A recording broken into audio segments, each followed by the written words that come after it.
Como criar uma boa história?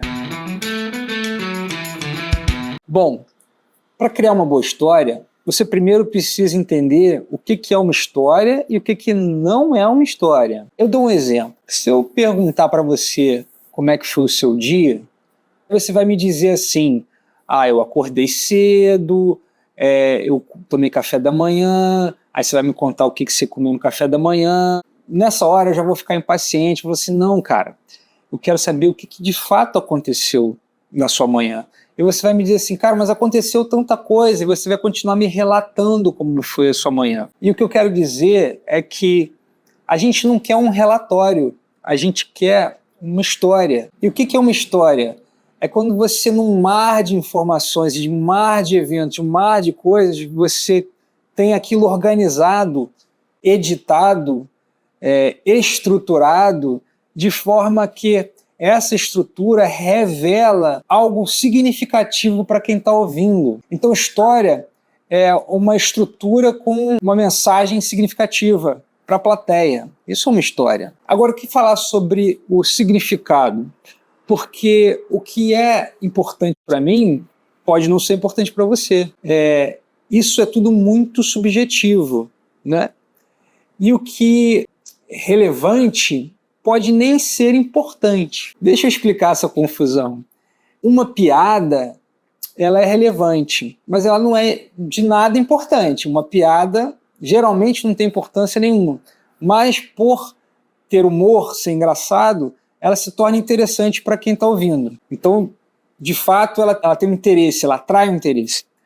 Agora, uma coisa pode ser importantíssima e ser um mero relato, né? Isso é muito comum em palestra. O sujeito sobe lá no palco para falar sobre um assunto importantíssimo, a plateia toda considera aquele assunto importantíssimo, e aí o sujeito desfila um mar de relatórios e informações que são importantes, mas não são interessantes para a plateia, porque o sujeito sabe muito sobre aquele assunto, mas ele não sabe contar uma história. Ele não soube pegar aquilo, fazer o que um analista de dados faz. Ele recebe vários relatórios, informações, ele navega aquele mar e ele começa a estruturar aquilo de forma que algo faça sentido e possa ser útil, né? Acho que a gente poderia falar muito mais sobre o que deve ser dito, o que não deve ser dito nas histórias, né? As histórias, elas têm uma mensagem, e essa mensagem ela tem que ser relevante para a plateia, por mais subjetivo que seja isso,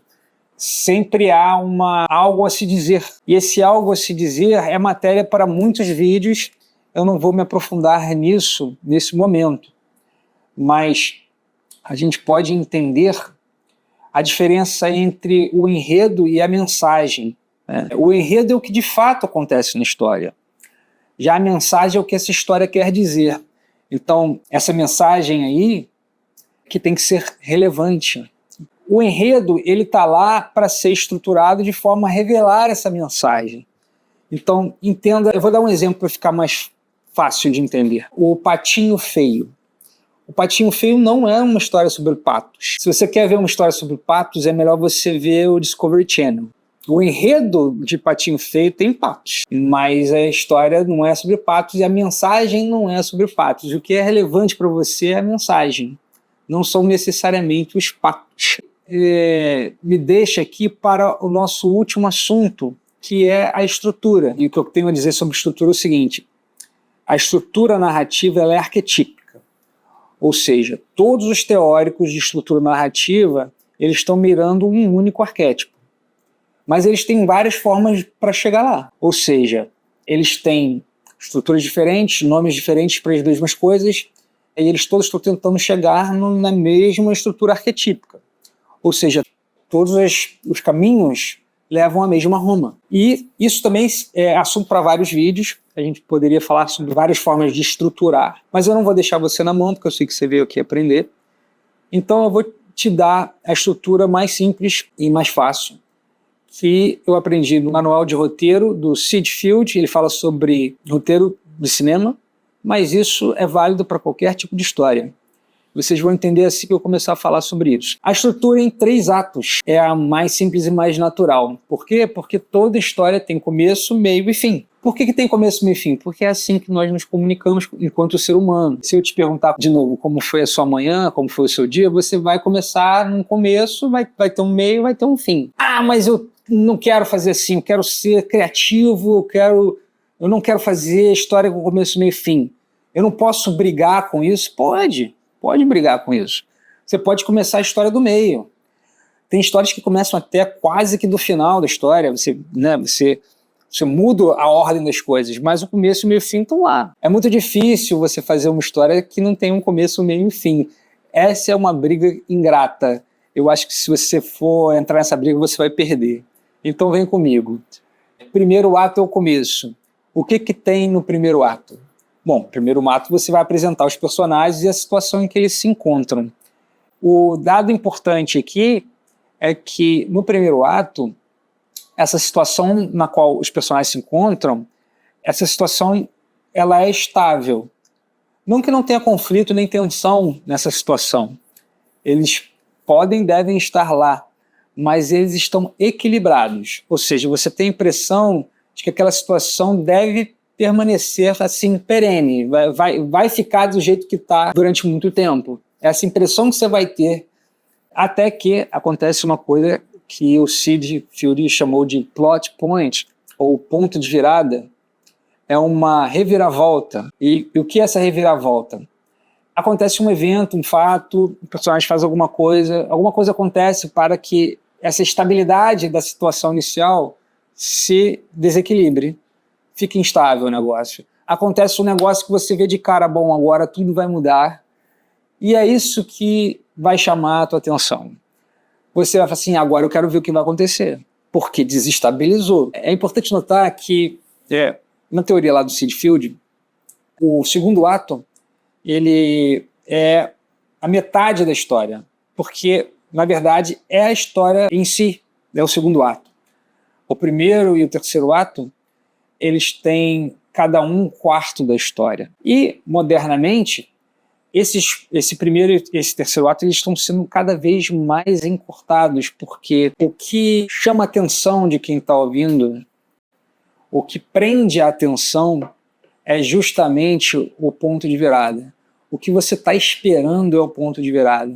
Então, aquela coisa lá do personagem, da situação inicial, isso tudo é o início, né? É o que você precisa saber para a história começar.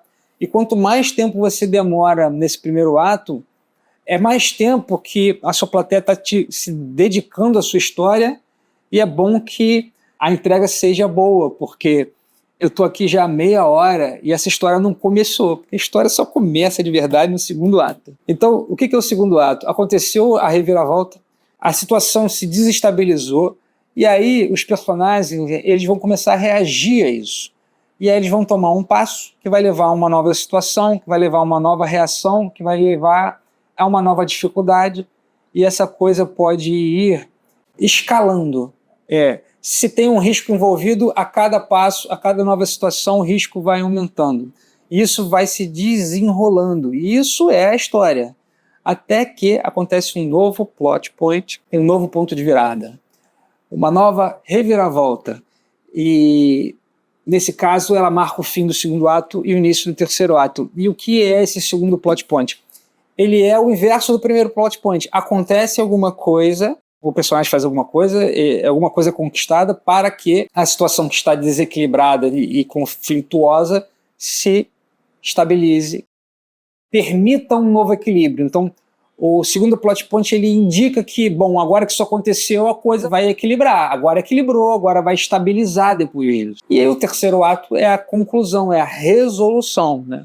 É a resolução do conflito, a resolução dado que isso aconteceu, agora como é que vai resolver a situação para que ela se estabilize de novo. E no momento em que isso acontece, né, no momento em que a resolução é completa, você tem uma situação final que, assim como no primeiro ato, você tende a achar que aquilo vai ser perene e que vai durar um grande tempo. E aí é inevitável que inconsciente ou conscientemente você compare este quadro final com o quadro inicial. E é nesta hora que a mensagem ela vai se revelar de forma completa. Então você vê lá o personagem no estado inicial, acontece o plot point, ele passa por um monte de desafios e um monte de coisas aconteceram, e aí uma nova reviravolta, e aí se estabiliza, e no final ele está de um outro jeito. Então, a mensagem acaba sendo assim, ó, ele estava no ponto A, ele era assim, isso tudo aconteceu, e por causa disto, ele foi para um outro lugar. Isso pode ser um lugar bom, pode ser um lugar ruim, isso pode ter um final feliz ou um final infeliz. E a mensagem, ela se revela muito em função disso também. Quer dizer, ela te ensina que as suas escolhas, as suas ações em determinadas situações, elas te levam para um lugar, e esse lugar pode ser terrivelmente ruim, e a lição e a mensagem, ó, se você fizer isso, você vai se dar mal. Ou pode ser o contrário, se você faz isso, ele pode te levar para um lugar muito melhor, se você superar determinadas coisas, se você conquistar certas coisas, e se você fizer e tomar determinadas escolhas, você vai para um lugar muito melhor, você vai ser muito mais feliz, né? E a mensagem de como você chegou lá, né? Tem muito a ver de como você chegou do ponto A para o ponto B, para essa mensagem que é relevante, e para quem está aprendendo com o filme, tem essa revelação sobre ele mesmo, porque é uma jornada em que você vai junto com os personagens, e você fala assim, então se eu estivesse nessa situação, eu provavelmente teria tomado essa decisão igual do personagem, ou não, eu não teria, e aí você vai aprendendo e vai vendo qual é a mensagem do filme. Então, isso é uma história, é uma sucessão de eventos estruturados que revelam essa mensagem que é relevante para quem está ouvindo. Se você pegar lá a frase clássica dos contos de fadas, eles foram felizes para sempre. Está ali dizendo que isso tudo aconteceu e deu muito certo, porque foi feliz, o final foi feliz e é perene. Deu certo e deu certo para sempre. E com isso eu chego ao final desse vídeo, espero que você tenha gostado, espero que você tenha também aprendido com a nossa jornada aqui.